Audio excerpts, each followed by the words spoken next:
কিছু ফকিন্নি আছে, তাদের নিজের কোনো যোগ্যতা না থাকার পরেও তারা অন্যের যোগ্যতা নিয়ে কথা বলে।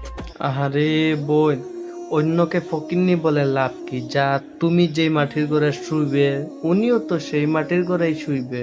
তাহলে ফকিন্নি আর ধনির মাঝে পার্থক্যটা কি রইছে বোন? বলেন বোন। একটা কথা মনে রাখবেন, নারীর সবচেয়ে বড় অলংকার হইছে এই পর্দাটা। আপনি এই যে উন্নাটা গলার মাঝে পেঁচাইয়া চুলগুলি বাইর কইরা বুকটা বাইর কইরা যেন রাখছেন, একটু কি হায়া হয় না আপনাদের? একটু কি লজ্জা নাই? এতই নাফরমানি করতেছে। যে নারীরা পর্দা করে না, যে নারীরা পর্দায় চলতে চায় না, ওদেরকে নারী বলে না, ঔরত হইছে মায়ের জাত, বুঝছেন বোন? এই আপনাদেরকে ঔরত বলে না, আপনাদেরকে লম্পট, চিটার, বাটপার, অপদার্থক নারী বলে। কুত্তা দিয়েও তুলনা করলে কোনো সমস্যা নেই, বুঝছেন? তাই সময় থাকতে সঠিক পথটা খুঁজে নেন বোন, সঠিক পথটা খুঁজে নেন।